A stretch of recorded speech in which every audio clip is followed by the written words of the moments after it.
c'est Thierry Bézier, vous êtes bien sur Intruders TV, je suis avec David Asher, PDG de Mozilla Messaging. Aujourd'hui on est en plein Paris, on n'est pas du tout au Canada. Merci de nous recevoir, c'est très aimable à vous. Première question, évidemment, on va tout de suite aller droit au but, hein, oui. Ça va être plus simple. Thunderbird 3, quoi de neuf? Quoi de neuf? Plein de choses. Je dirais les grands axes qui intéresseront pas mal les gens, c'est je dirais trois directions en gros. Une, c'est on regarde toutes les interactions utilisateurs et on essaye de faire que ce soit plus rapide, plus agréable. Donc dans Thunderbird 2, il y a pas mal de fois où il y a des dialogues qui viennent et qui disent connexion interrompue. Et tout ce qu'on peut faire, c'est OK.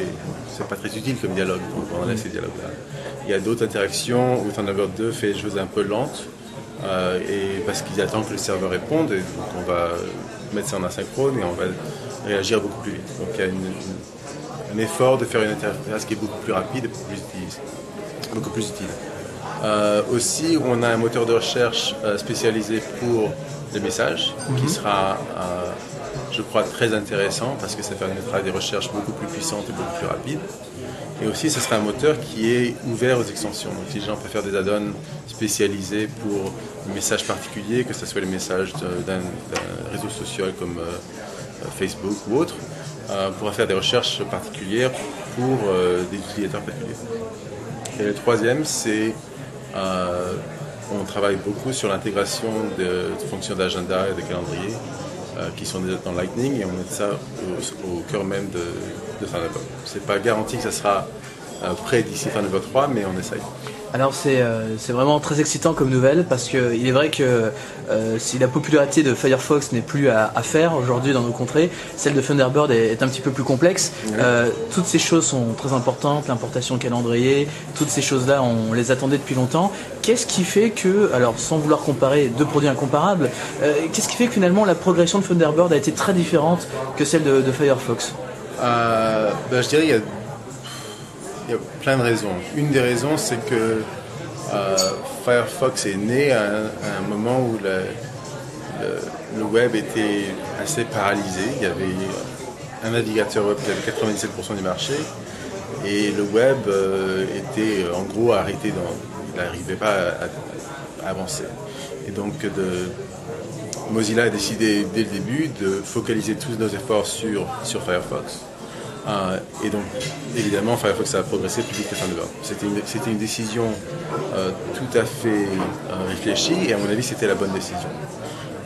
Maintenant, on a plus de moyens, on a plus de ressources, on peut aussi s'intéresser au problème de messagerie et voir si on peut répéter le succès de Firefox dans le domaine de la messagerie.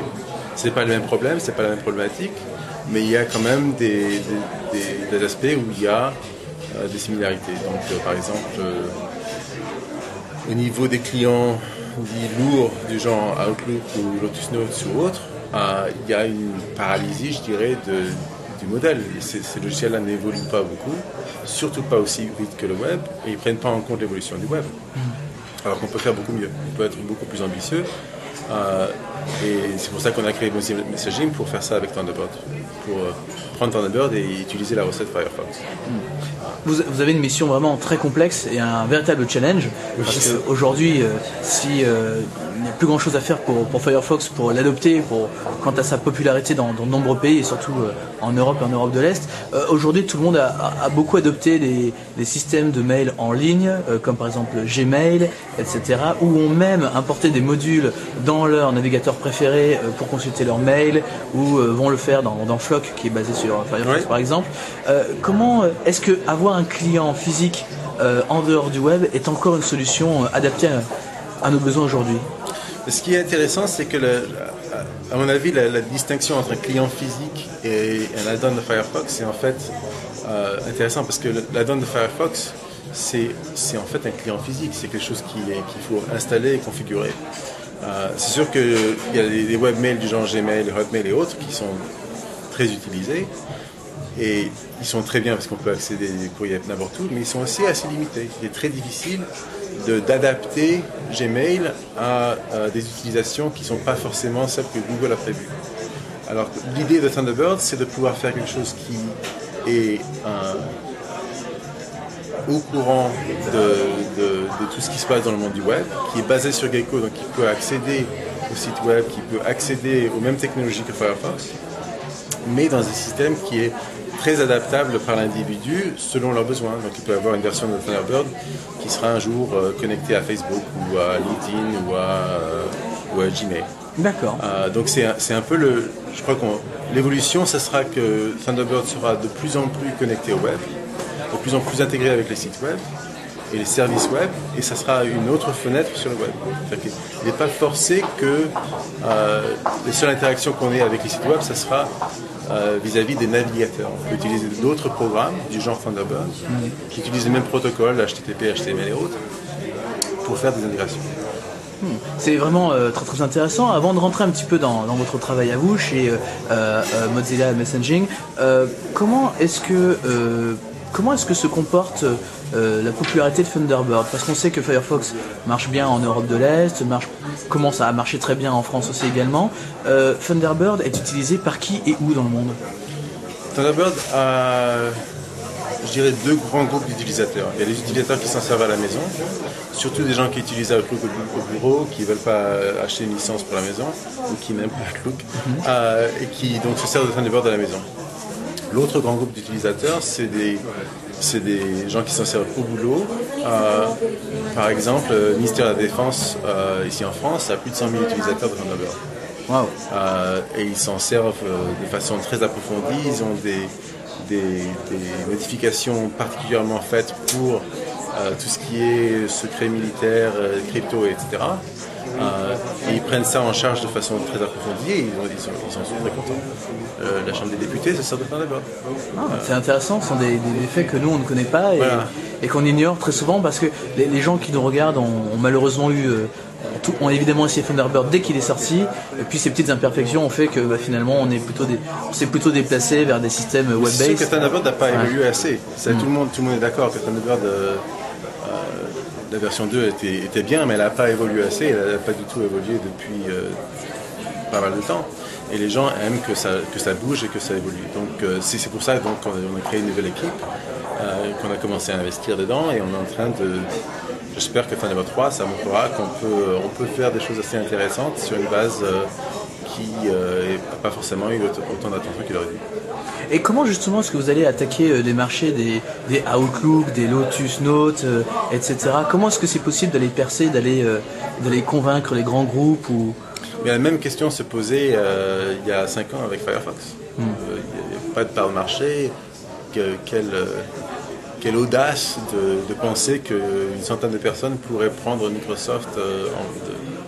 Et je crois que l'histoire de Firefox montre que si on fait ça de façon ouverte, communautaire, avec un modèle de collaboration qui fait en sorte qu'il y a d'autres partenaires qui peuvent participer, qu'on peut faire des traductions dans toutes les langues du monde, je crois qu'on a des atouts technologiques, sociaux, de politique, de logiciels libres qui nous ouvriront des marchés qui sont très difficiles pour Microsoft ou autres.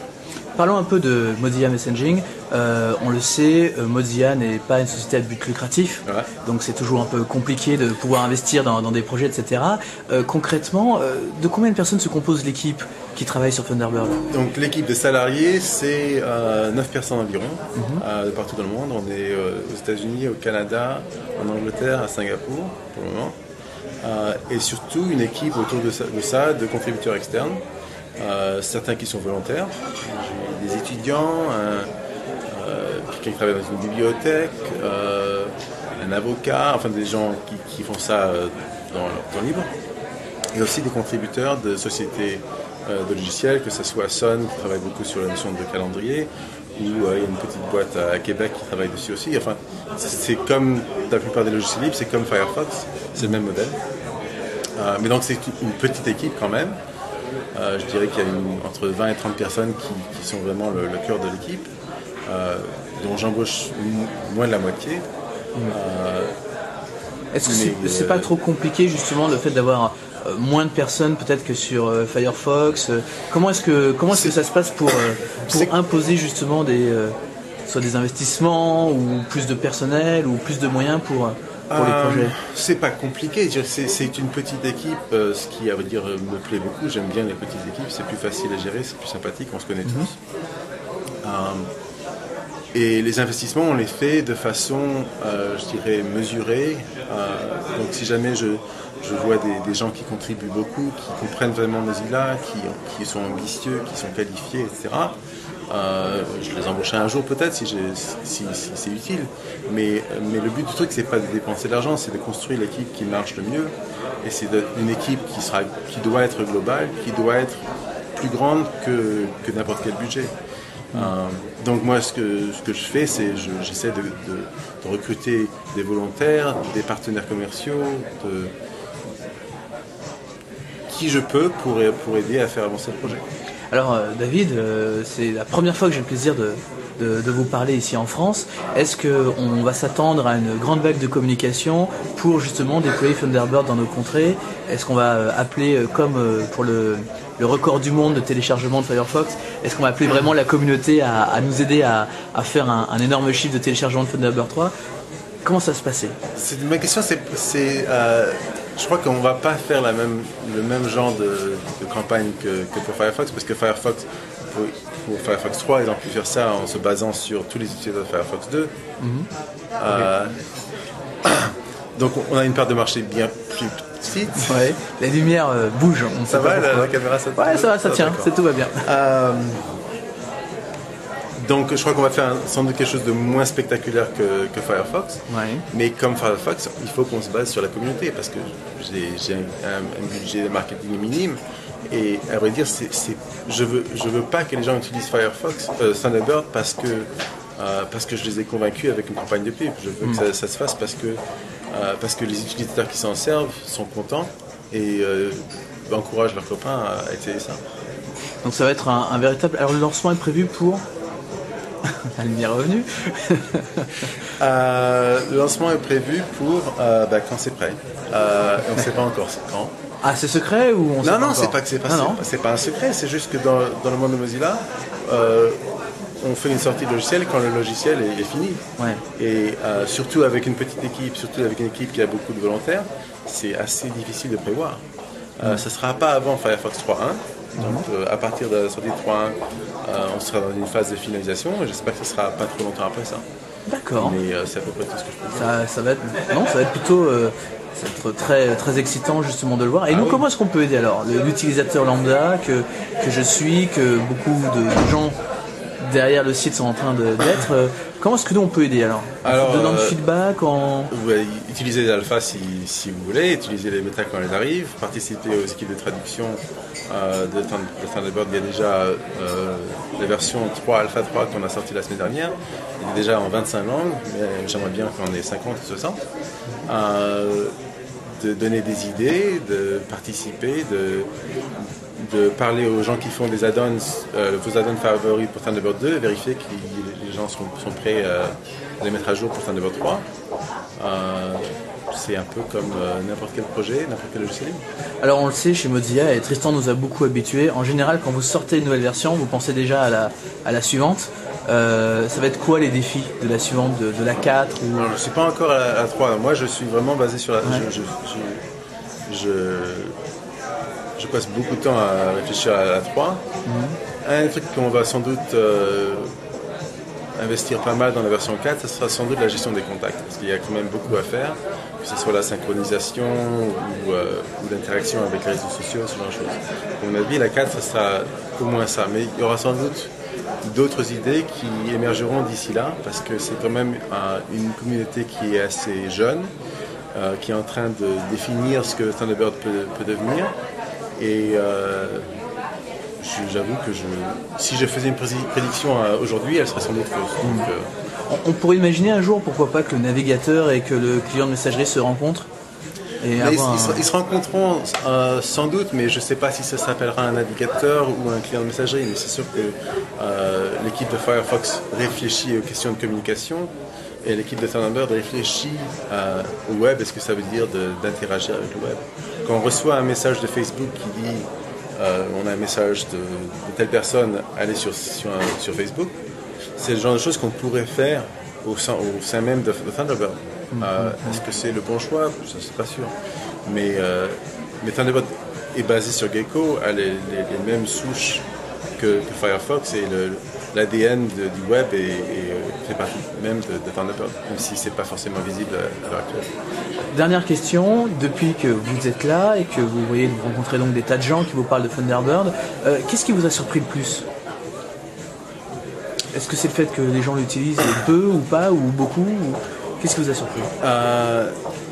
C'est la passion que les utilisateurs ont pour. Ils aiment Thunderbird d'une façon... la plupart des utilisateurs de Thunderbird maintenant s'en servent depuis longtemps, ils l'aiment beaucoup. Ils ont une patience épatante, ils veulent que ça avance, ils veulent que ça évolue, ils sont dédiés. Et je crois qu'ils sont optimistes, c'est ça que j'aime bien, c'est qu'ils veulent croire au futur de Thunderbird, et c'est une vision assez optimiste des choses, et moi ça me motive. Merci David, nous aussi, on veut y croire à à Thunderbird, donc on attendra le lancement très prochainement. Merci encore et à bientôt. Merci.